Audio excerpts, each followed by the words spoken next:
Cervical cancer screening guideline, इसमें भी अभी रिसेंटली चेंजेस भी है, अपडेट हुआ है। ठीक है ना। एसीओजी गाइडलाइन, एसीओजी गाइडलाइन किसको बोलते हैं? American college of the obstetrician and gynaecologist guideline. ठीक है। और इसको एफडीए ने अप्रूव कर दिया है। ठीक। तो इस गाइडलाइन के बारे में अपन को कि सर्वाइकल कैंसर की स्क्रीनिंग के बारे में भी रिसेंट चेंजेस हुए हैं, उसके बारे में अपन को पता होना चाहिए। किस बेस पे? 2026 women preventive service initiative guideline के थ्रू, WPSI। इसमें क्या है मेजर चेंजेस हुआ है? इसमें क्या इंक्लूड किया गया है? सेल्फ कलेक्टेड प्राइमरी HRHPV एक स्क्रीनिंग टेस्ट है, इसको इंक्लूड किया गया है, जिसको primary HRHPV primary high risk HPV test है, जो सेल्फ कलेक्टेड के जिस फीमेल को सैंपल स्वयं के बेसिस पे वो सैंपल कलेक्ट कर सकती है। और क्या क्राइटेरिया है कलेक्ट करने का सेल्फ कलेक्टेड सैंपल का, वो अपन आगे देखेंगे। ठीक है। यदि सेल्फ कलेक्टेड सैंपल नेगेटिव आता है तो वापस स्क्रीनिंग कितने टाइम में रिपीट करनी है? 3 ईयर में। तो इसमें इंपॉर्टेंट शब्द सेल्फ कलेक्टेड। ठीक है। यदि क्लिनिशियन कलेक्टेड रिपोर्ट नेगेटिव आती है तो अपन को स्क्रीनिंग कितने साल में रिपीट करनी? 5 ईयर में। और सेल्फ कलेक्टेड सैंपल यदि नेगेटिव आता है तो अपन को स्क्रीनिंग कितने साल में रिपीट करनी? 3 ईयर में। तो ये इंपॉर्टेंट पॉइंट है, ये अपने आगे भी आए, तो अभी से अपन ने कवर कर लिया। और ये जो टेस्ट है, स्क्रीनिंग टेस्ट है, किसके ऊपर अप्लाई किया गया है? एवरेज रिस्क वुमेन को इसके ऊपर अप्लाई किया गया है, जिसमें क्या क्या है? ठीक है ना। जिसको कभी भी प्रीवियस सर्वाइकल कैंसर की हिस्ट्री नहीं है, no history of the CIN2 and CIN3, or immunocompetent हो जो वुमेन है जिसमें अपन को यूज कर रहे हो, do not have HIV infection, do not expose to the DES means diethylstilboestrol in utero. तो ये सब कंडीशन यदि है, ठीक है, उसी कंडीशन में अपन सिर्फ जो ये प्राइमरी HRHPV टेस्ट IS को यूज कर सकते हैं। ये इंपॉर्टेंट है, ये अपन को पता होना चाहिए कि ये कंडीशन उसमें नहीं होनी चाहिए। ये तो सर्वाइकल कैंसर नहीं हो रखा हो, CIN2 या CIN3 की हिस्ट्री नहीं हो, इम्यूनो कॉम्प्रोमाइज ना हो, ठीक है ना, HIV इन्फेक्शन ना हो रखा हो, और DES से एक्सपोजर ना हो रखा हो, तभी अपन ये टेस्ट अप्लाई कर सकते हैं। फिर अपन बात करें कवर द स्क्रीनिंग रिकमेंडेशन, किसके किसके लिए रिकमेंडेशन, एज ग्रुप क्या है जिसमें सर्वाइकल कैंसर स्क्रीनिंग को अपन रिकमेंडेशन करते हैं। तो इसको 3 पार्ट में डिवाइड किया गया है, 21 to 29 ईयर्स, 30 to 65 ईयर्स और more than 65 years. Upon one by one तीनों को कवर करेंगे। तो सबसे पहले बात करते हैं कि स्क्रीनिंग रिकमेंडेशन बाय एज, कौन सा एज ग्रुप है? पहले 21 to 29 ईयर्स। कौन सा रिकमेंडेड टेस्ट है? Cervical cytology. क्या अपन बात तो प्राइमरी HRHPV की कर रहे थे, फिर ये साइटोलॉजी क्यों कर रहे हैं अपन यहाँ पे यूज? इसके बारे में आपको आंसर मिलेगा। अभी अपन को इसके बारे में नहीं सोचना है। यदि एज 21 to 29 ईयर है तो कौन सा टेस्ट करना है? Screening test cervical cytology. Cervical cytology किसको बोलते हैं? पेप स्मीयर को बोलते हैं। और ये सिंगल स्क्रीनिंग टेस्ट सफिशिएंट होता है 21 to 29 ईयर एज ग्रुप की में सर्वाइकल कैंसर की स्क्रीनिंग के लिए। फ्रीक्वेंसी क्या रहती है कि अपन को स्क्रीनिंग टेस्ट है हर 3 साल में रिपीट करना है। और इस एज ग्रुप में रूटीन HPV टेस्टिंग या HRHPV रिकमेंडेड नहीं करते हैं अपन। तो किसमें करते हैं फिर? ये एज इंपॉर्टेंट है, age 30 to 65 year age group. इस एज ग्रुप में जो प्रिफर्ड स्क्रीनिंग मेथड है वो कौन सा है? Primary high risk HPV testing, primary HRHPV testing किसमें करेंगे अपन? 30 to 65 ईयर एज ग्रुप में।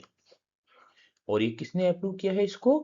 Approved by US food and drug administration, इसी को तो FDA बोलते हैं अपन, फूड एंड ड्रग एडमिनिस्ट्रेशन, इसको तो FDA बोलते हैं। FDA के द्वारा ये स्क्रीनिंग टेस्ट ये अप्रूव्ड है। और इसमें यदि 2 कंडीशन होती है, या तो सैंपल क्लिनिशियन कलेक्टेड करे या पेशेंट खुद कलेक्ट करे।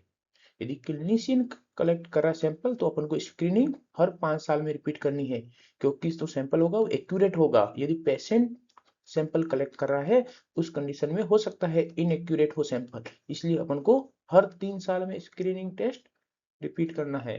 पर पेशेंट को सैंपल कलेक्शन से पहले कब ऑफर किया जाएगा कि आपको खुद का सैंपल खुद कलेक्ट कर सकते हो?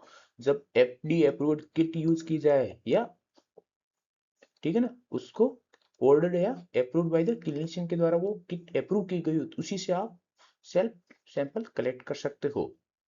Plus proper documentation system exist कर रहा हो, फॉलोअप सिस्टम एग्जिस्ट कर रहा हो, कि फॉलोअप हो रहा हो, प्रॉपर डॉक्यूमेंटेशन हो, patient prefer the self collection, उसी कंडीशन में अपन पेशेंट को सेल्फ लेवल पे सैंपल कलेक्शन का अप्रूवल दे सकते हैं। अदरवाइज क्लिनिशियन कलेक्ट करता है सैंपल को, यदि क्लिनिशियन कलेक्ट करता है सैंपल को तो अपन स्क्रीनिंग है वो कितने टाइम के बाद रिपीट करनी है, हर 5 साल के बाद, और यदि सेल्फ कलेक्टेड है तो हर 3 साल के बाद सैंपल या स्क्रीनिंग रिपीट करनी है।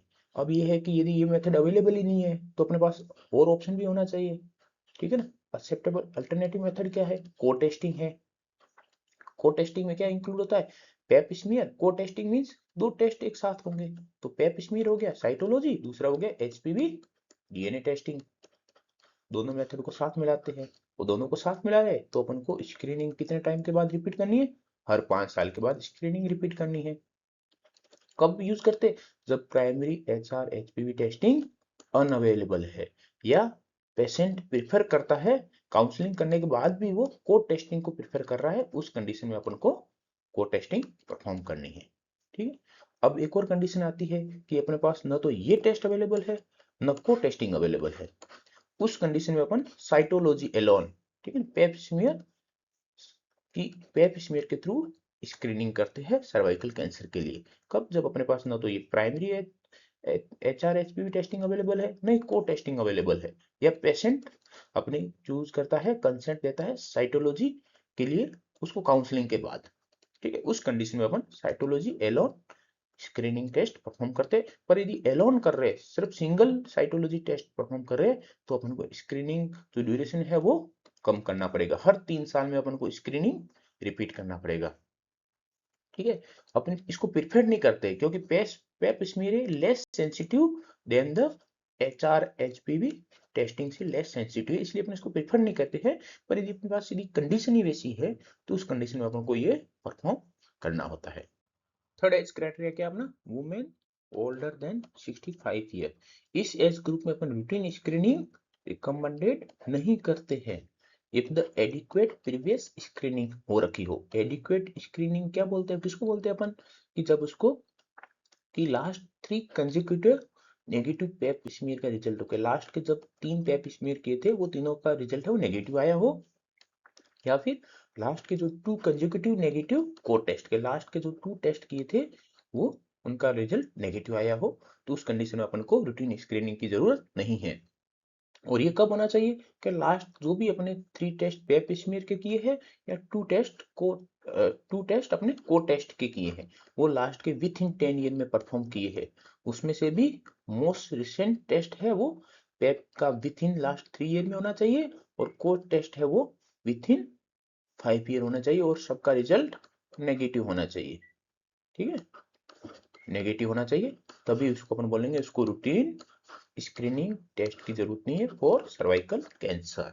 और स्क्रीनिंग कब कंटिन्यू रखनी है उसके लिए भी कंडीशन है, इनएडिक्वेट प्रीवियस स्क्रीनिंग है उस कंडीशन अपन को रूटीन स्क्रीनिंग कंटिन्यू रखनी है, हाई रिस्क पेशेंट है तो कंटिन्यू रखनी है, या प्रीवियस सर्वाइकल कैंसर या CIN 2+ की हिस्ट्री है तो उस कंडीशन में कंटिन्यू रखनी है। तो ये 3 अपन को क्राइटेरिया बताना चाहिए जिसमें अपन को रूटीन स्क्रीनिंग कंटिन्यू रखनी है, किसमें, वुमेन ओल्डर देन 65 ईयर।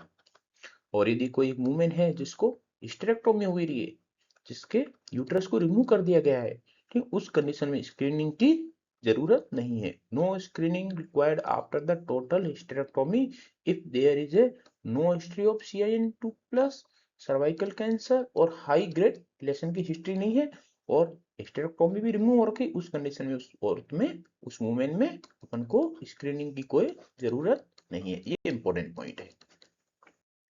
फिर अपन यहाँ पे एक टेबल के थ्रू अपन कंपेयर कर सकते हैं कि टेबल के थ्रू अपन को कैसे याद करना है, 3 5 3 5 3 3 से स्टार्ट करना और 3 पे खेल खत्म करना है। अपन को पहले एज क्या है, 21 to 29 ईयर पेप स्मीयर करता है, कितने साल में अपन को रिपीट करना है, एवरी 3 ईयर में, तो ये फर्स्ट 3 हो गया।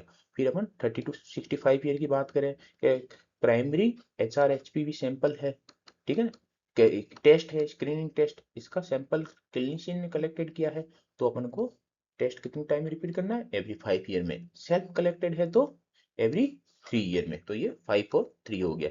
यदि को टेस्टिंग कर रहे हैं अपन इस एज ग्रुप में पेप स्मीयर प्लस एचपीवी डीएनए, तो हर 5 साल में टेस्ट रिपीट करना है, तो ये नेक्स्ट 5 हो गया। फिर लास्ट 3 बात करें तो क्या अपन ने इस एज ग्रुप में सिर्फ और सिर्फ पेप स्मीयर ही अपन कंडक्ट कर रहे हैं स्क्रीनिंग टेस्ट के लिए, तो हर 3 साल में अपन को रिपीट करना है पेप स्मीयर, तो ये 3 हो गया। 3 5 3 5 3, 3 से स्टार्ट करना है, 3 पे खत्म करना है, और बीच में 3 आएगा, और बीच वाले 3 के साइड में दोनों टाइम 5 5 आएगा। तो इस हिसाब से अपन याद कर सकते हो, तो फ्रीक्वेंसी को अपन याद कर पाएंगे। और मोर देन 65 ईयर है, इसमें रूटीन स्क्रीनिंग अपन रिकमेंडेड नहीं करते हैं। यदि प्रीवियसली एडिक्वेट स्क्रीनिंग हो चुकी है तो इसमें अपन स्क्रीनिंग स्टॉप कर सकते हो। स्पेशल कंडीशन के बारे में अपन ने देखा था जिसमें रूटीन स्क्रीनिंग कंटिन्यू रखते हैं, वो अपन देख चुके हैं कि वुमेन 65 ईयर से ओल्ड है तो उसमें कब करते हैं रूटीन स्क्रीनिंग, उसके लिए स्पेशल कंडीशन है, उसको यदि प्रेजेंट है उसी कंडीशन में अपन कंटिन्यू करते हैं।